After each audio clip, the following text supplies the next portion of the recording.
Well, the reason we started the series was we're looking at things that run beneath the surface of our lives, but that very much play a part in our spiritual health. We talked about this idea that guilt, 3 or 4 or 5 weeks ago, guilt is this thing we carry around, and there's this foreboding sense, I owe somebody, and maybe it's you. It's a weight that weighs upon us, guilt, I owe somebody. Anger, this unforgiving spirit that says, you owe me. And so it eats away at my spiritual life. It eats away at my time and my peace.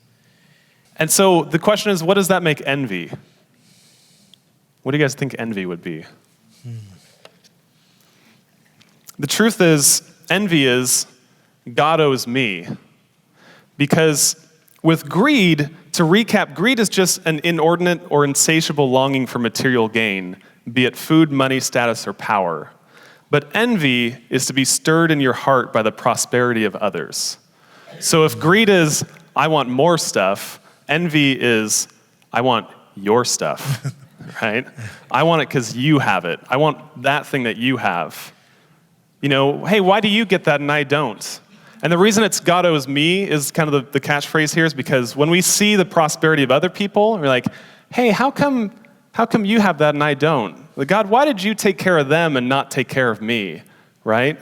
God, you owe me what they have, and we start to want to go after them to get it. You know, hey, why did you get hired? I wanted that position. That's my position. I should have had it. Or, why do you get AC right now during the hottest season ever? How come I don't get, like, God, why does my AC work? And and I think, but what's worse than, like, some of those things are just stuff, but what's worse than stuff are things you can't really get. Like, well, why did you get all the talents in the family, right? Why do you get to have a baby? Those are things that we inherently understand. That's not something I can just get. That's a God issue I have about why, God, why aren't you letting me have these things that other people get to have? Yeah, why does Zane have the cool hair? Right.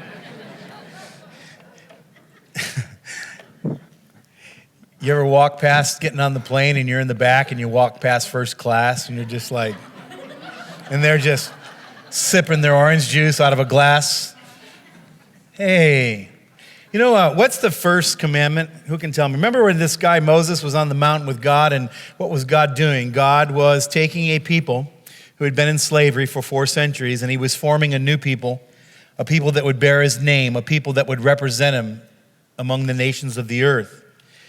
And so what God said to Moses, I'm going to come into an agreement with you, a covenant with you, and I will be your God, and you will be my people, and I'll show you my power. But here's 10 things I just want you to keep before you. And if you'll do these 10 things, our relationship will remain solid. Remember the first one? For this to work, he said, number 1, what? Whoa. Murmur. Yeah, as I was saying. I have the answer. I'm just going to say it anyways. No one's going to know. It's Jesus. No, it's not. It's not. What was the first commandment? You shall have no other gods before me, right? And you think about it, it sounds like, well, this capricious being here, but God is God, and he's saying, I'll be in relationship with you, but I won't put up with the competition because it's really not competition. You may think it is, but it's not. There is no other God besides me. And so the very first thing God says is, he said, you can't put up with idols in your life. And if you'll just eliminate the idols, then the rest will be relatively easy. What's interesting is, you know, he gives 9 other commands from there, but really, you would never break any of the other 9 if you don't break this one, right? Everything stems from this one commandment, first and foremost. And so you have things in there that are, you know, like, hey, don't murder, don't steal. And the 10 commandments are always funny to me because on one hand, the ones that we're good at avoiding, we tend to judge people really harshly for. I can't believe someone would murder somebody. Yeah. You know, like we watch Ted Bundy's, these movies, and we're like, I can't believe someone would do such a thing. That's ridiculous. But then we hit other commandments. We end up having really good reasonings for why we break other ones, right? Well, I mean, you can't expect me to take an entire day off every week. I mean, isn't that kind of ridiculous? Or, I mean, there's a little bit of white lie in there somewhere. And the reality is we all fall prey to a sin somewhere, but it all comes before this one. If we never break the first one, we'd never break the rest. And so there's 8 more in between, but I want to call our attention to number 10. This is the last of the 10 commandments, and here's what it says. You shall not covet your neighbor's house. In fact, don't covet his wife either. In fact, don't strongly desire his servants, his donkey, his poodle, his labradoodle, or anything. Which version was that? That's the American rationalized version right there. Don't covet anything your neighbor has. Nothing. Now, is that because... I strongly believe it's not because there's a shortage of labradoodles on the earth. But I believe that number 10 is directly connected to number 1. Number 10 is connected to number 1 because God knew something about the human heart. If you go chasing after other people's stuff, it will capture your heart. Listen, I could tell you stories till 12 o'clock about people who they've shipwrecked their faith, chasing something that does not belong to them. Amen. And maybe it was the neighbor's dog, maybe it was the neighbor's wife, but it was something that did not belong to them. John Piper says, covetousness is desiring something so much that we lose our contentment in God. See what he's describing here? That something has captured my heart. Strong desire. Covetousness is strong desire for something that is just beyond my grasp. I think what's difficult is that in growing up in America, the entrepreneurial spirit is all about sort of chasing after what you don't have yet. And so we don't want to say that this is all bad necessarily, because a lot of great things have come from the fact that people looked at stuff and they go, you know what? We could have better things than this. We've invented a lot of stuff that we all use every day because it kind of came from a certain sense of discontentment. Like, I just feel like it could be better than this. And I feel like if I put some effort into that, we can make something nicer. Like, have you ever used those TV remotes where you can just talk to it to get what you want, right? Like we used, what? Yeah. Have you ever done this? You're making this up. Come over sometime. I'll show you. Yeah. I'd love to do that.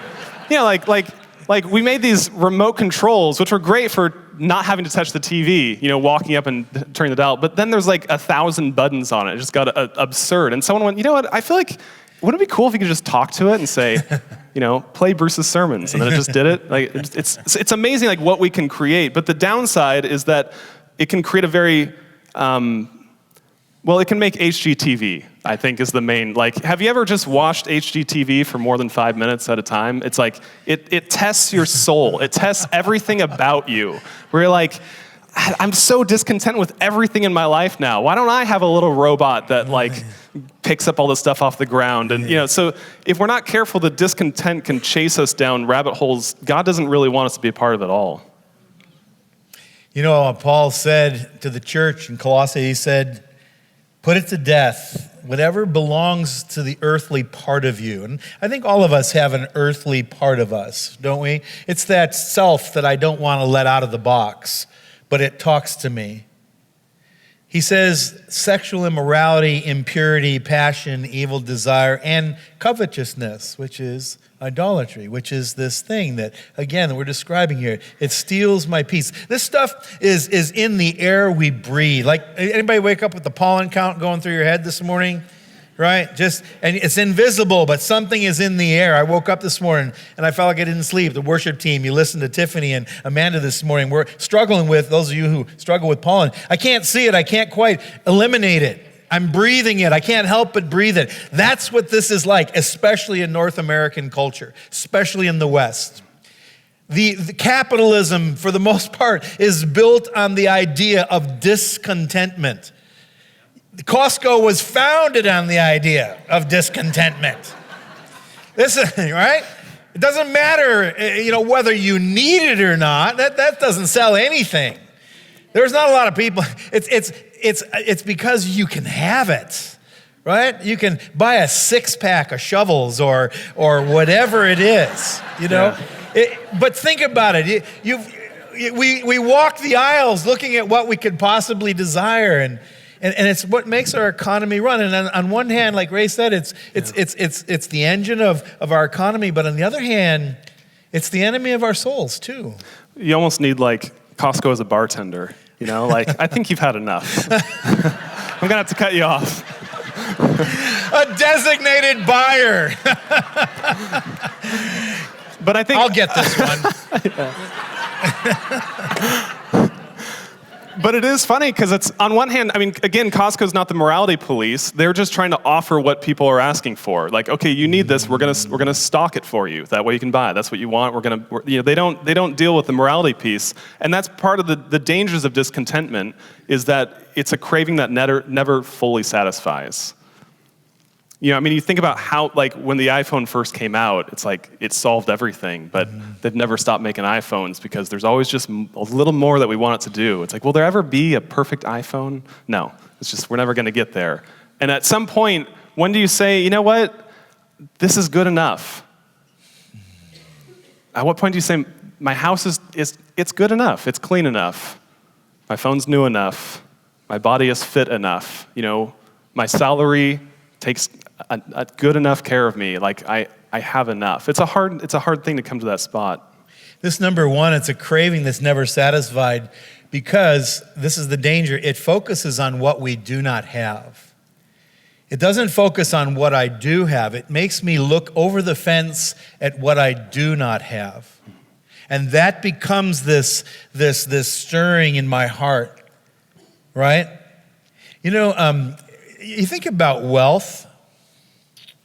I'm not a financial advisor and don't pretend to be, but I've been in quite a few conversations and seminars that we do in trying to get people to be good stewards of wealth.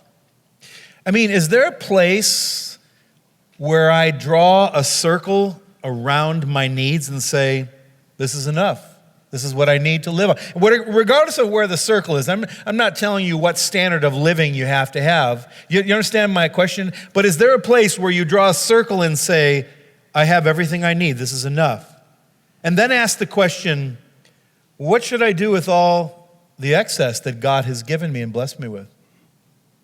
If I belong to God and all my stuff has come from God, is there a circle around my life in the area of wealth, and whatever the wealth looks like, where I say, I have enough? That may sound simple to you, but I encourage you to try that in real life.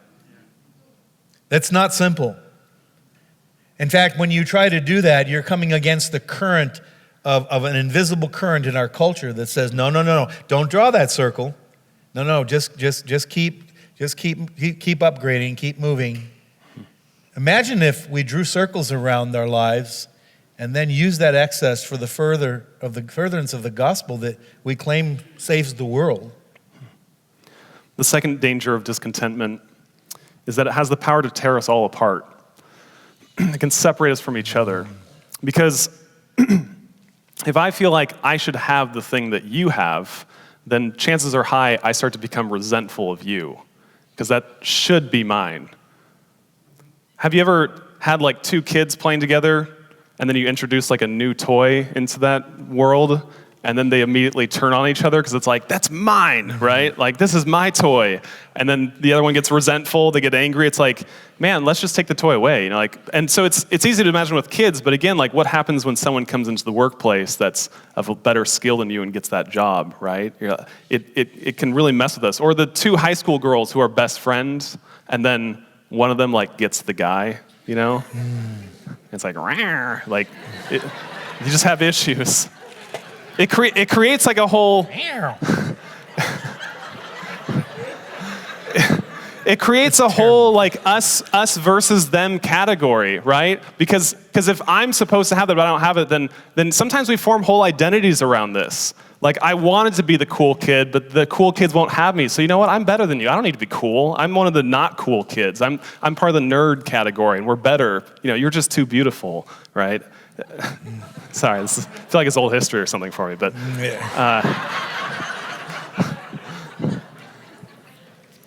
there's just that weird magnetic reality to it of like, I wish I was good looking and going to a prestigious college, And then once you see the college scandals with celebrities happen, you're like, yeah, serves you right, you ivory tower elites, like for some reason we just move all around and what the problem is that it puts us against each other, whereas we could share in each other's resources and well-beings. We end up kind of shrinking our whole world down, and it's just about me and about no one else.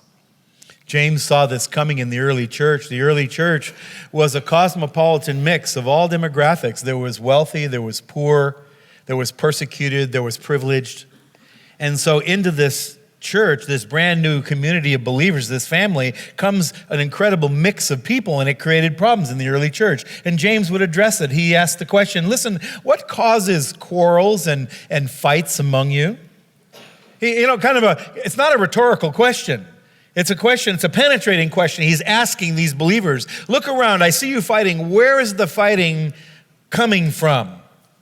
You desire, but you do not have, so you kill. Isn't that interesting? There's that somewhere, a seventh commandment, I think. You desire, you don't have it, so you kill. You covet, but you cannot get what you want, so you quarrel and fight. You do not have because you do not ask God. Isn't that interesting? Remember what we said? That thou shalt have no other gods before me. And now he says, you're quarreling, and quarreling's a problem, but maybe it's a symptom of a deeper problem because you're not asking God anymore. You're not inquiring, you're not consulting God anymore. When you do ask, you don't receive because you ask with the wrong motives to spend it on your own pleasures. So this idea of wanting someone else's stuff, it's not that desire is wrong. It's when it captures our hearts and we forget God that it becomes this problem. I think sometimes, too, we don't want to ask God because we're afraid he'll say no. And with children, if you gave a yes answer to every time your kid said they wanted something, you'd create a monster. Like, there is like a good parenting in place where it's like, I need to say no to this because it's not what I have for you. It's not what's best for you. And go ahead. No, go ahead. No, I don't want. Sit. No. I don't want to fight.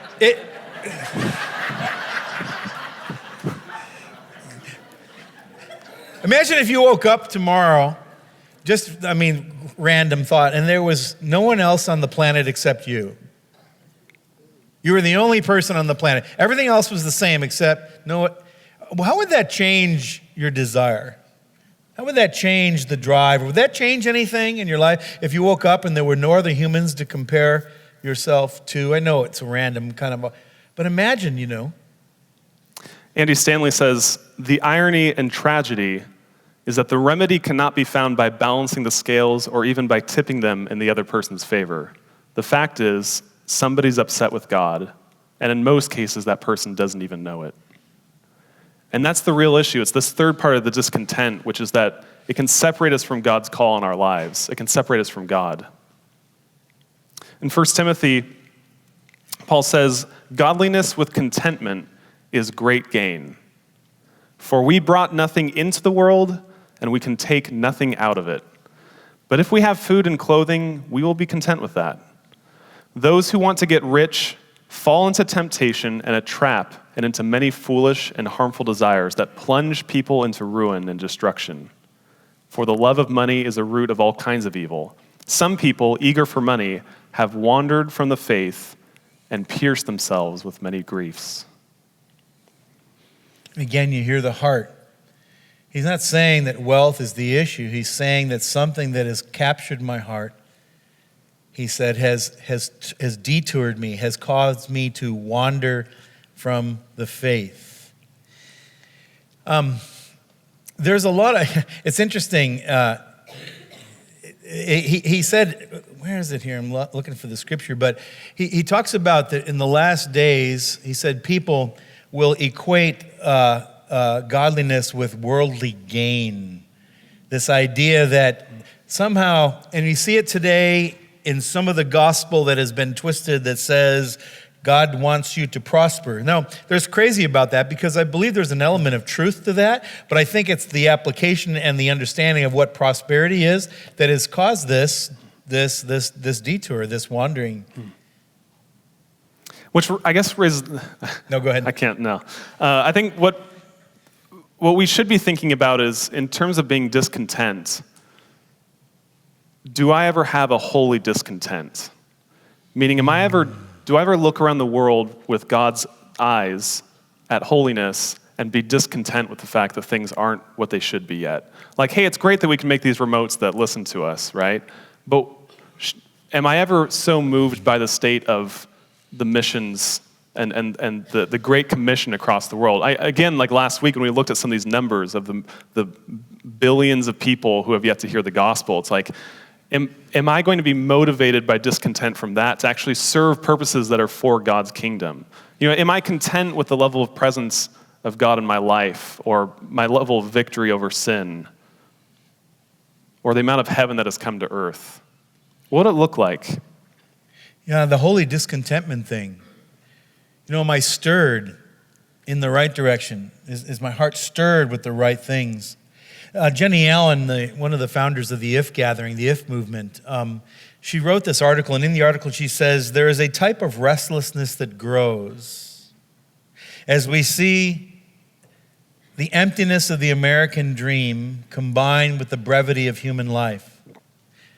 See what she's saying? She said there's a restlessness that grows, or should grow, as we see the emptiness of the American dream.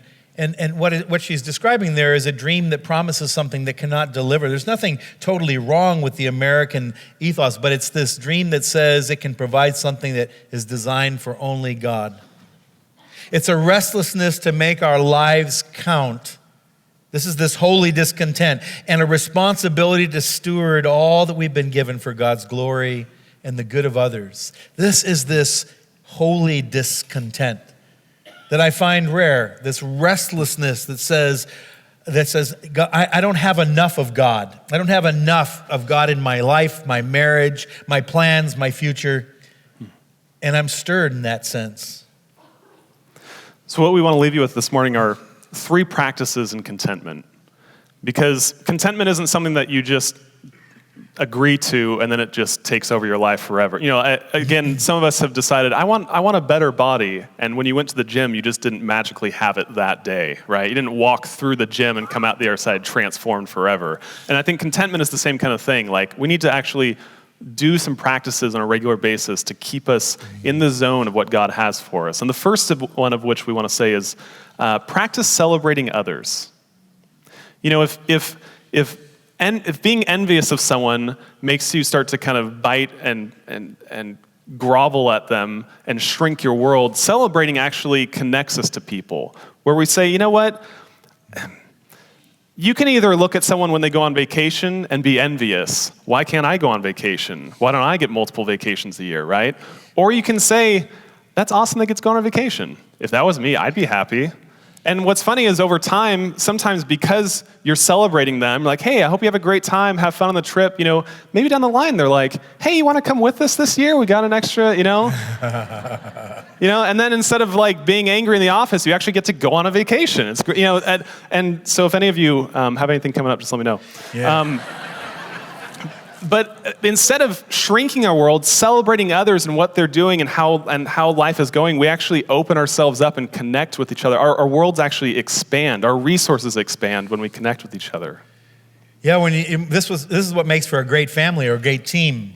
Rather than competing with one another, we're completing one another. We're recognizing. When you celebrate other people, you're recognizing God's value in your life. When I celebrate the fact that we have an amazing worship team and amazing musicians, rather than saying, gosh, I wish I could play the drums like Ryan plays the drums. Man, why'd God give Ryan all the drum talent? I studied too, He just shrugs. I don't know. Take it up with God. But when I look at Ryan and say, man, you know what? We at Church on the Hill, we've got some amazing drummers. I recognize that we're wealthy. Hey, we all get to share that wealth. When you play, Ryan, man, we all get to rejoice. And that's really cool. But if I'm competing with him, my life, like he's saying, my life shrivels up. My life becomes smaller. Well, I'm not the drummer, so life sucks. It's like, man, this idea of the wealth of relationship and giftings that God's put in our lives through other people. Here's another one. Practice making lists. This may sound funny, but think about this. Practice making lists. What I mean by that is make a list. Just try this sometime of all that is good in your life. Rather than focusing on, remember what envy does? Envy focuses on what I don't have. Try making a list sometime of all that is good. Try this when you're sitting in traffic and you're aggravated. Right? You're trying to get home, traffic is backed up, the guy he's in the left-hand lane, he shouldn't be there, whatever it is, right? But wherever you find that place of aggravation in your life, try just making a list of all that is good, even if it's just a mental list. Lord, thank you that I have a car. Thank you that I have air conditioning in the car. Thank you that I have a granola bar here in the glove box. Thank you that I live in you can go on and on. And those of you that have traveled outside the United States and other countries and had to deal with just the basic things of life, you realize what a wonderful place we have. See, and so sometimes getting out of your tribe, out of your framework is an amazingly blessed thing. I remember being in India, and the bathroom and the shower were just one solid room together, and the floor was completely flat. And so when you turn on the shower, it would hit the toilet paper, and everything would pool up, and nothing would drain. And it's like, this is crazy. It made me really appreciate a sloped floor. Just you never realize it. Big. Yeah, it's just little things. Yeah. So that's one list you can do. Another list that you can do is make a list of what you're currently desiring in this season of your life. Much like some of you may budget every month, sit down and go over a list of here's where I'm going to budget my money. Sort of make a list of here's what do I currently desire, and then start grading it. Go through it with God and be like, God, is my desire for AC a good thing right now? Maybe you're going to use it to help bless other people. I can have more people over. Hey, is this desire making me healthier? Is it improving my relationships? Is this bringing me peace and rest? Or am I just freaking out about this thing that I don't even need to worry about? And ask God to kind of look through those, because I think it's different for all of us. And having God speak to you directly about what you should or shouldn't be desiring, either yes, no, or not yet, those kinds of things, it can really transform how you go through your walk with the Lord. The psalmist gave us a great picture of this in Psalm 131. He says, my heart, O Lord, is not proud, and my eyes are not haughty. He said, I'm done concerning myself with matters or things too wonderful for me. Just pause for a second. The worship team is going to come up. We're going to finish. But I'm not going to concern myself with things too wonderful for me. In other words, God, I don't understand why so-and-so gets what they get. But I can't figure it out, and it's not my job. That's what he's saying. He said, there are things out there that are too wonderful for me to wrap my mind around. This is this idea of finding a rest for your soul. I don't understand why this happens. I wish this and I wish that. But the psalmist is saying, I've calmed and quieted myself. Sometimes our desires are like these raging emotions, right? And he says, I've calmed and I've quieted myself. I'm like a weaned child with its mother. I am content. O Israel, put your hope in the Lord, both now and forever. That little Evelyn that was up here earlier, you can pass her around, but when she gets to mom, when she gets to Dakota, you can just watch her demeanor change. One of our own here had a little baby, William, Sarah Ernst. He was born about a week ago. He's been in NICU up at the OHSU with some complications. You can be praying, but he's making progress. He'll be out soon. And I was up there with my wife visiting, and the doctors, and when you're in NICU, they're just coming in and poking this little baby and prodding him and waking him up and checking him. And every time they would do that, he would just start to fuss and just scream. And then they would hand him back to mom, and she would just hold him close to her breast. And he would you could almost count to 3 and you could just see him settle down. Because he has no power to concern himself with things too wonderful for him. I don't know what all these tubes and monitors are, but you know what? It's not my job. I don't have the power. This is the picture of God saying to us, hey, just settle down, would you? You don't have the power to change this or fix it, and you're not even going to understand it right now. Are you okay with that? You just need to get close to the heart of God and just rest and just relax and just settle down. This last one is this thing we're talking about is the pursuit. It's like it's a discipline. It's not a one-time decision. To the Philippians, Paul wrote, I'm not saying this because I'm in need. I have learned to be content whatever the circumstances. And he's writing this from a jail cell, just for your knowledge. I know what it is to be in need, and I know what it is to have plenty. I have learned the secret of being content in any and every situation, whether well-fed or hungry, whether living in plenty or in want. I can do all this through him who gives me strength. And I think that last line is key.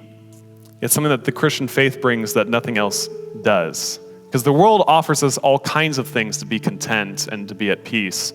But Christ said, I do not give peace to you as the world gives. He gives us a peace that surpasses all understanding, where we know no matter the circumstances, no matter if it's good or bad, the end game of this whole thing is that Christ will reign supreme. We will live forever. We won't have pain or death anymore.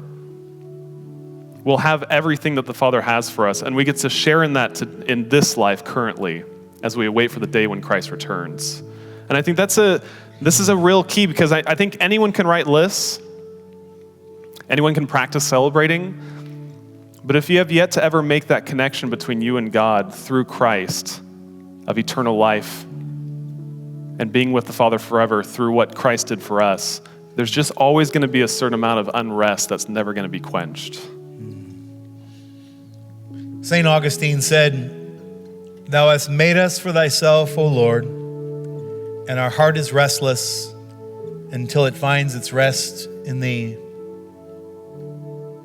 I'm not sure where you're at this morning. Maybe you're in a season of waiting that's uncomfortable. And I do not want to make light of that. Maybe you're in a season of hope.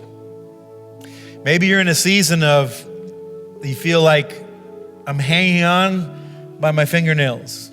I'm waiting and waiting and waiting because of the desires of my heart. Don't kill your desires.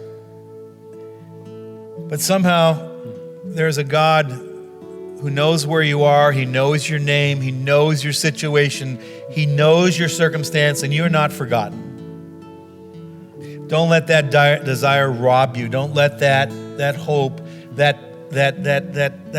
don't let it rob you of the grace that God wants to bring to your life. We're going to take communion this morning, finish. And if you'd come and pick up the elements, and then we'll wait till everyone's served and we'll take together.